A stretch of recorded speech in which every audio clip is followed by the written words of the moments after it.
2023 সালে 30 মে 23 সালে ডক্টর মোহাম্মদ ইউনূসের বিরুদ্ধে সহ গ্রামীণ টেলিকমের এমডি সহ 8 জনের বিরুদ্ধে একটি মামলা দায়ের করে দুদক।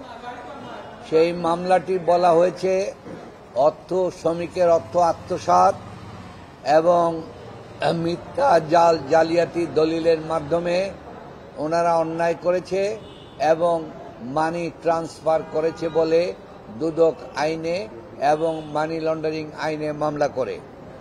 এই মামলাটি তারা দেখিয়েছিল যে ডক্টর মোহাম্মদ ইউনূস বলে ওনার নেতৃত্বে ওনার নির্দেশে গ্রামীণ টেলিকম শ্রমিক কর্মচারীদের WPPF টাকা প্রদান করে নাই। এই কথা বলে তারা ট্রেড ইউনিয়নকে দিয়ে ডিস্ট্রিক্ট লেবার কোর্টে মামলা করে, শ্রমিককে ইন্ডিভিজুয়াল মামলা করে। এই মামলাটা গোপন করে হাইকোর্টে এসে কোম্পানি কোর্টে একটি মামলা দায়ের করে যে গ্রামীণ টেলিকমকে যেন আপনার অবসান করে লিকুইডিটর দিয়ে যেন সরকার এই কোম্পানিটা ডক্টর মোহাম্মদ ইউনূস সাহেবের এই গড়া কোম্পানিটাকে সরকার যেন বহন করতে পারে। তার বিরুদ্ধে এই মামলা আইনত চলে না। তখন অ্যাটর্নি জেনারেল স্বয়ং আমিন উদ্দিন সাহেব এসে সেখানে দাঁড়ালেন। দাঁড়িয়ে সরকারের বিরুদ্ধে, লেবার ডাইরেক্টরের বিরুদ্ধে তিনি দাঁড়িয়ে তখন সেই মামলাটা অ্যাডমিট করালেন এবং পত্রিকায় নিউজ দেওয়ার জন্য সিদ্ধান্ত কোর্টের গ্রহণ করলেন। এবং করার পর একদিন পরেই তিনি আবার কোর্টে দরখাস্ত দিলেন আমার নামটা ডিলিট করা হোক, as if I was not in the case। অর্থাৎ একজন অ্যাটর্নি জেনারেল সরকারের বিরুদ্ধে দাঁড়িয়ে কখনো নিজে এই মামলা করতে পারে না। এত বড় দুর্চারি করার পর এই মামলাটা গ্রহণ করার পর 437 কোটি টাকা জোর করে আদায় করলেন গ্রামীণ টেলিকমের কর্মচারী ইউনিয়ন। এই 437 কোটি টাকা দিলেন। এই 437 কোটি আদায় করার পর সমস্ত একটা জাল, চক্রান্তের জাল। তখন বললেন, একদিকে টাকা নিলেন, বললেন তোমরা এই টাকা আত্মসাৎ করেছো শ্রমিকের সাথে মিলে। এই কথা বলে 26 কোটি টাকা তোমরা আত্মসাৎ করেছো বলে ডক্টর ইউনূসকে প্রধান আসামি করে এই মামলা দায়ের করা হয়। এখন আমরা এই মামলার বিরুদ্ধে আমরা কোর্টে গেলাম, বেল নেওয়া হলো এবং সেখানে আমাদের ডিসচার্জ পিটিশন দিলাম। সেটাকে সামারিলি রিজেক্ট করে আমাদের বিরুদ্ধে ডক্টর মোহাম্মদ ইউনূস সহ চার্জ গঠন করেন। এই চার্জ গঠনের এই চার্জ তারপরে আপনারা জানেন তাকে লোহার খাঁচার ভিতরে ঢুকানো হয়েছে, আটকানো হয়েছে, বিভিন্নভাবে হেনস্থা অপমান করা হয়েছে। যার বিরুদ্ধে আপনাদের কাছে সে লোহার খাঁচা বলল যে আমি রাখবো না, রিমুভ করব। উনি ক্ষমতা আসার পর রিমুভ করে দিয়েছেন, তাও আপনারা জানেন। তো সেই জায়গায় আমরা এই চার্জের বিরুদ্ধে মহামান্য হাইকোর্টে আসলাম। আমরা কোয়াশমেন্ট চাইলাম যে এই মামলাটা চলে না সমস্ত কিছুতে। তখন এই মামলাটা আমাদের 26 নম্বর কোর্টের 27 নম্বর কোর্টের বিচারপতি নজরুল ইসলাম তালুকদার সাহেবের কোর্টে দীর্ঘ শুনানি করলাম। শুনানির পর সেখানে নিয়ম হচ্ছে প্রথম শুনানিতে শুধুমাত্র পিটিশনারকে শুনানি হয় মিটন, কিন্তু দেখা গেল তিনি সমস্ত সরকারি উকিল দুদকদেরকে ঘন্টার পর ঘন্টা, দিনের পর দিন শুনানি করলেন। শুনানি করে তিনি বললেন যে ডিস্ট্রিক্ট কোর্টের অর্ডার যে চার্জ যে গঠন করেছে এইটা ঠিক হয়েছে এবং 1 বছরের মধ্যে এই মামলা নিষ্পত্তি করার নির্দেশ দিলেন। এরই মধ্যে মামলার সার্টিফাইড কপি আমরা নির্দিষ্ট সময়ের মধ্যে 1 মাসের ভিতরে আমাদের হাইকোর্টে আপিল করা, সুপ্রিম কোর্টে আপিল করার নিয়ম।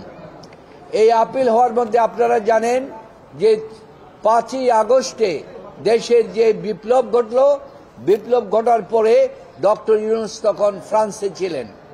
তিনি 8 তারিখ আসলেন, এসে ওনাকে ক্ষমতা গ্রহণ করলেন।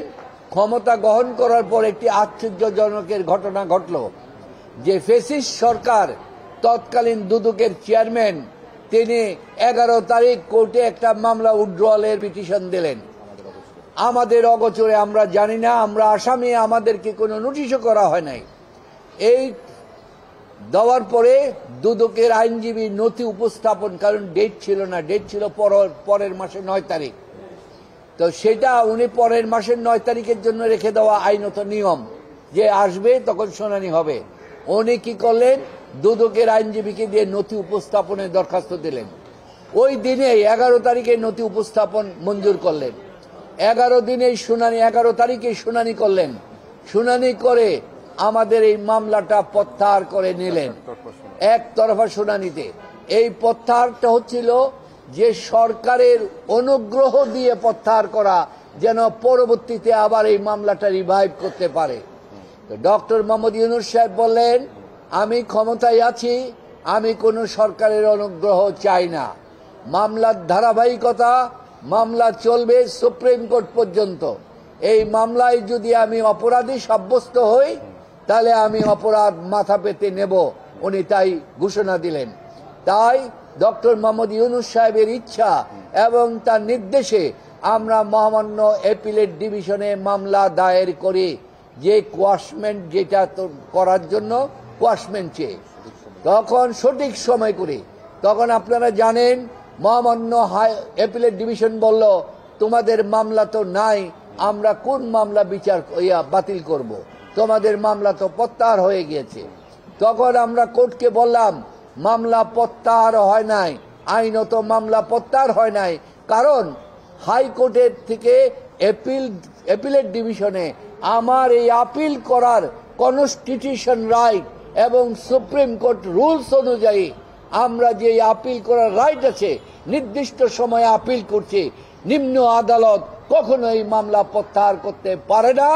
এই প্রত্যাহারটা একটা ষড়যন্ত্রমূলক ছিল, তাই অবৈধ এবং ষড়যন্ত্রমূলক ছিল। এইটার উপরে আমাদের দীর্ঘ শুনানি হলো। দীর্ঘ শুনানি হওয়ার পর মহামান্য সুপ্রিম কোর্ট সেখানে তারা rule grant, appeal leave grant করলেন। লিভ গ্রান্ট করার পর আমাদের আপিলের শুনানি করা হলো।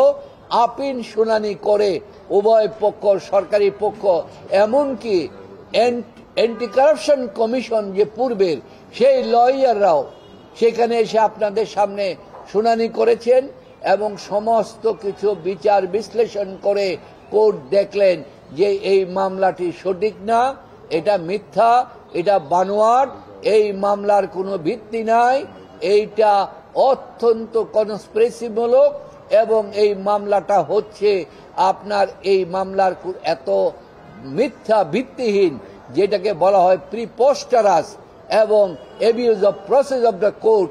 এই কারণ বিবেচনা করে মহামান্য সুপ্রিম কোর্ট আনএনিমাসলি, কোনো ডিভিশন নাই, সবাই একমত হয়ে আজকে সিদ্ধান্ত দিলেন, রায় ঘোষণা করলেন যে নিম্ন হাইকোর্টের আদেশটি স্যাটিসফাইড করা হলো এবং এই মামলাটিকে আপিল অ্যালাউ করে এই মামলাটিকে কোয়াশমেন্ট অ্যালাউ করলো এবং অ্যালাউ করে আজকে সত্যের বিজয় হলো এবং আইনের মাধ্যমে এই মামলা থেকে ডক্টর মোহাম্মদ ইউনূস সহ বাকি যারা 7 জন আছেন সবাইকে এই মামলা থেকে খালাস দিয়েছেন।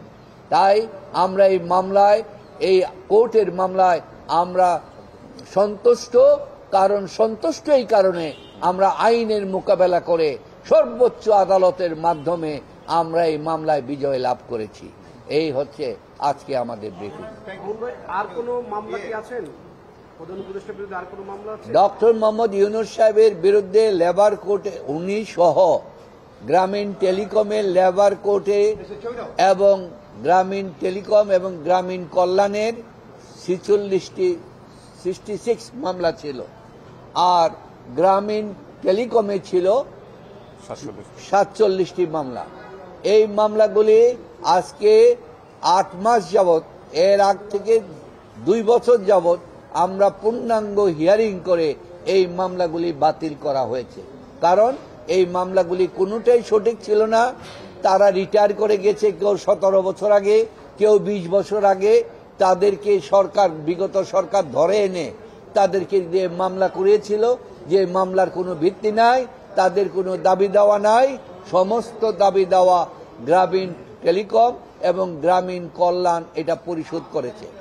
এখন একটি মামলা সুপ্রিম কোর্টে গ্রামীণ কল্যাণের বাকি আছে। সেই এটা আপনারা জানেন যে 103 জন কর্মচারী গ্রামীণ টেলিকমের, তারা কল্যাণের, তারা একটা আপনার